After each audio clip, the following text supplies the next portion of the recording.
आदमी पार्टी में कि अरविंद केजरीवाल के मुख्यमंत्री के साथ साथ संयोजक पद पर बने रहने को लेकर के 3 बड़े नेताओं ने सवाल उठा दिए हैं।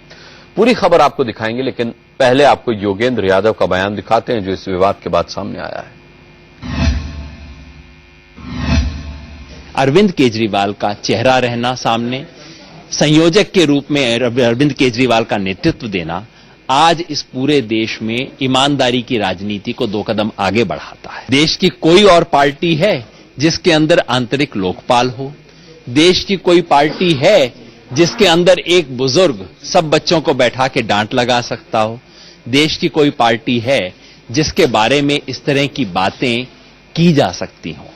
और जब बातें की जाएंगी, ईमानदारी से बातें कोई करेगा, अच्छी बात भी बताएंगे, डांट भी लगाएंगे, ये उनका फर्ज बनता है। पिछले 8-10 महीनों से आम आदमी पार्टी को ये एक विशेष अधिकार मिला है कि हमारे बारे में कोई अच्छी खबर चले न चले, हमारे मतभेद की खबर बहुत अच्छे से चलती है।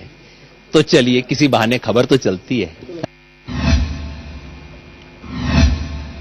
और अब आपको दिखाते हैं कि किस तरीके से अरविंद केजरीवाल पर आंतरिक लोकपाल ने सवाल उठाए। आम आदमी पार्टी इस वक्त 3 बड़े नेताओं योगेंद्र यादव, प्रशांत भूषण, एडमिरल रामदास बनाम अरविंद केजरीवाल की कशमकश से जूझ रही है। वैसे ये टकराव लंबे समय से था, लेकिन 26 और 27 फरवरी को आम आदमी पार्टी की राष्ट्रीय कार्यकारिणी की बैठक के बाद विवाद बढ़ गया। चूंकि 3 बड़े नेता हैं और इनकी नाराजगी से पार्टी को नुकसान हो सकता है, इसलिए पार्टी ने 3 सदस्यों वाली एक समिति बनाई है जो इन तीनों नेताओं से बात कर उनकी नाराजगी दूर करने की कोशिश करेगी। इस समिति में प्रोफेसर आनंद कुमार, गोपाल राय और पंकज गुप्ता सदस्य हैं। प्रशांत भूषण ने इन तीनों से बातचीत के बाद क्या कहा, वो सुनिए। मामूली बैठक थी क्या? कोई चर्चा नहीं? नहीं, तो हम लोग के 3 लोगों के साथ इनफॉर्मल मीटिंग थी। हम 3 लोग चिट्ठी को लेकर जिस तरह सवाल खड़े किए हैं एडमिरल रामदास जी ने, उसको लेकर आप कुछ बोलना चाहेंगे? क्या उससे सहमत हैं आप? नहीं, वो तो जो एडमिरल रामदास की जो चिट्ठी है वो है, उसमें उन्होंने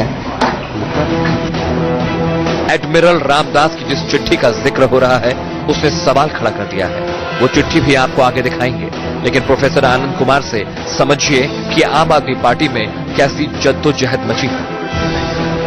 शीत युद्ध वहां होगा जहां हथियार होंगे और जहां महारथी होंगे। यहाँ तो बिना हथियार के ये सारे लोग हैं। इतनी बड़ी आशा और इतना बड़ा काम, इसको संभालेंगे कैसे? 2 हाथ इसके लिए छोटे पड़ रहे हैं। जो लोग इस बात का इंतजार कर रहे हैं कि आम आदमी पार्टी के बिखराव की शुभ सूचना उनको मिले, मैं उनको यही बताना चाहूंगा कि अभी आपको बहुत लंबा इंतजार करना पड़ेगा। प्रोफेसर आनंद कुमार भी बड़े नेताओं के बीच मतभेद से इनकार नहीं कर रहे हैं। ऐसी ही बातों को आम आदमी पार्टी के आंतरिक लोकपाल पूर्व एडमिरल रामदास की चिट्ठी ने जाहिर कर दिया। रामदास की चिट्ठी में 3 बड़ी बातें हैं। रामदास ने केजरीवाल पर सवाल उठाया कि मुख्यमंत्री और संयोजक पद पर एक ही व्यक्ति का होना जरूरी क्यों है?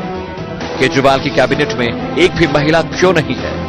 रामदास ने केजरीवाल की कैबिनेट को बॉयज क्लब कहा है। इस बीच 26 और 27 तारीख को राष्ट्रीय कार्यकारिणी की बैठक हुई। बताया जा रहा है कि इन बातों से नाराज होकर केजरीवाल ने संयोजक पद से इस्तीफे की पेशकश कर दी, लेकिन पार्टी नेताओं ने उसे खारिज कर दिया। यही नहीं, केजरीवाल को फिर से संयोजक पद पर चुना गया और पीएसी ने नए सिरे से गठन का अधिकार भी दिया। सूत्रों के मुताबिक अब इसमें यादव और भूषण को जगह नहीं मिलेगी। सूत्रों के मुताबिक 26 तारीख की बैठक में जब प्रशांत भूषण ने योगेंद्र यादव को संयोजक बनाने का प्रस्ताव रखा था तो उसे खारिज कर दिया गया था।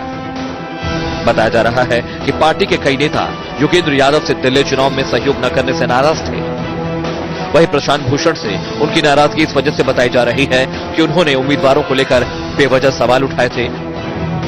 प्रोफेसर आनंद कुमार फिलहाल इन बातों से इनकार कर रहे हैं, लेकिन पार्टी में कुछ न कुछ गड़बड़ है जिसे नकारा नहीं जा सकता। जतिन गोस्वामी के साथ अरविंद चतुर्वेदी, दिल्ली, इंडिया न्यूज।